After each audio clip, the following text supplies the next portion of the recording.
Sapa Indonesia Pagi bersama saya Mario Sarong. Saudara, jenazah korban ledakan amunisi di Garut almarhum Kopda Eri dimakamkan di Temanggung, Jawa Tengah. Jenazah dimakamkan di kampung halaman atas permintaan keluarga.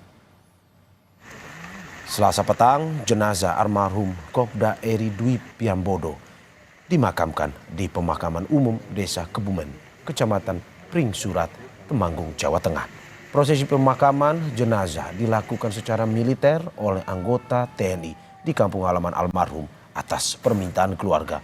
Upacara pemakaman dipimpin Komandan Kodim 0706 Temanggung. Almarhum Kopda Eri Dwi Priambodo menjadi anggota TNI sejak tahun 2007. Terakhir almarhum bertugas di Puspalat, Jakarta Timur. Kalau tempat pemakaman itu permintaan dari keluarga untuk kami TNI menyesuaikan dengan di mana tempat bagi anggota kita yang sudah almarhum akan dimakamkan. Demikian. Kakak beradik korban ledakan amunisi kadaluarsa Selasa sore dimakamkan di TPU Tegal Gede, Pamengpeuk. Usai otopsi, kedua jenazah diserahkan kepada keluarga. Jenazah atas nama Anwar Munawar dan Ius merupakan kakak beradik. Jenazah keduanya langsung dibawa pihak keluarga untuk disolatkan di masjid sekitar rumah korban. Isak tangis keluarga tak terhindarkan selama proses pemakaman.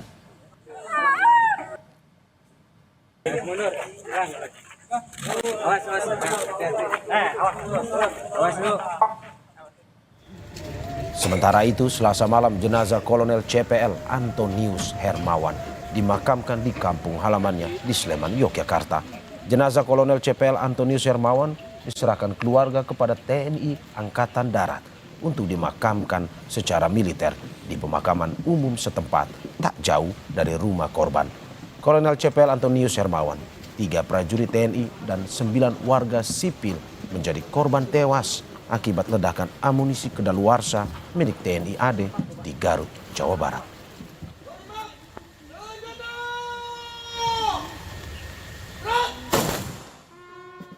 Saudara, pasca ledakan amunisi tak layak pakai di Garut yang menewaskan prajurit TNI dan warga sipil, TNI Angkatan Darat akan menanggung seluruh biaya pengobatan dan pemakaman 13 korban.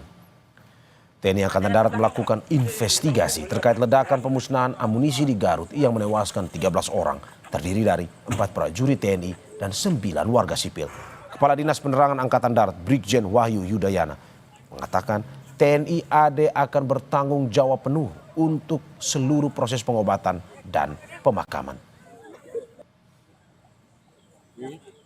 TNI Angkatan Darat bertanggung jawab secara penuh untuk membantu semua proses penanganan dan pemakaman para korban, baik yang berasal dari jajaran TNI Angkatan Darat maupun yang berasal dari masyarakat sekitar, di mana untuk warga masyarakat sekitar yang menjadi korban, jajaran Kodam 3 Siliwangi, Korem 062 Tarumanegara dan juga Kodim Garut akan membantu semua proses pemakaman sampai dengan selesai. Sementara itu, Wakil Ketua Komisi 1 DPR Dave Laksono menduga ada kelalaian dalam peristiwa ledakan amunisi kadaluarsa milik TNI AD di Garut yang mengakibatkan 13 orang tewas. Dave menduga ada pelaksanaan standar operasional prosedur atau SOP yang tidak tepat. Menurutnya, standar operasional perlu dipertanyakan. Dave meminta investigasi dilakukan secara terang dan disampaikan pada publik secara berkala. Ini telah menewaskan 13 orang, 4 personel TNI dan 9 warga sipil. Hal ini terjadi diakibatkan apa? Tentu pasti ada sebuah kelalaian dan juga prosedur yang tidak tepat sehingga terjadi ledakan yang menewaskan para orang di seputaran tersebut. Nah, ini yang menjadi perhatian kita, mengapa ada warga sipil di dalam perimeter dekat, padahal sedang ada live ammunition yang sedang dihancurkan. Nah, SOP ini yang menjadi pertanyaan. Pasca peledakan amunisi kadaluarsa di Desa Sagara, Kecamatan Cibalong, Garut yang menewaskan 13 orang, lokasi pemusnahan amunisi sudah steril. Garis polisi terpasang untuk menghindari pihak yang tidak berkepentingan memasuki area lokasi peledakan. Pangdam 3 Siliwangi menerjunkan tim investigasi untuk mengusut peristiwa yang menewaskan 4 prajurit TNI. Sempat dihentikan saat Senin petang, investigasi kembali dilanjutkan tim dari Angkatan Darat. Penyisiran lokasi dilakukan untuk mencari bukti dan petunjuk agar kasus tersebut terang benderang. Tim investigasi belum selesai ya. Nanti timnya kan masih bekerja ya. Tergantung nanti tim investigasi ya. Sekarang steril kan itu? Oh, lagi steril, udah steril. Kedepannya sipil dilibatkan nggak berarti?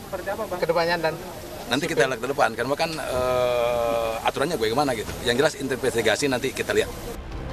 Mantan Kepala Staf Angkatan Darat yang juga penasehat khusus Presiden Urusan Pertahanan Nasional, Jenderal Purnawirawan Dudung Abdurrahman bilang, TNI perlu evaluasi dalam melaksanakan pemusnahan amunisi kadaluarsa. Dudung pun menegaskan proses pemusnahan harus dilakukan sesuai ketentuan tanpa melibatkan masyarakat. Apapun kalau melibatkan masyarakat, saya mendengar informasinya bahwa pelibatan itu pada saat penggalian lubang biasanya dimanfaatkan oleh masyarakat. Namun menurut saya memang seharusnya ini perlu kita evaluasi bahwa apapun yang dilaksanakan dalam rangka pemusnahan itu dilaksanakan sesuai dengan ketentuan. Artinya siapa personil yang terlibat, baik sipil akan ada PNS-nya maupun TNI-nya. Ya mereka saja langsung yang melakukan yang sesuai dengan surat perintahnya. Nah ini kalau sudah seperti ini baru nanti akhirnya jadi muncul hal-hal yang memang perlu kita investigasi. Peledakan amunisi kadaluarsa di Garut Selatan mengakibatkan 13 orang tewas, 4 diantaranya prajurit TNI dan 9 dari warga sipil. Tim Liputan Kompas TV.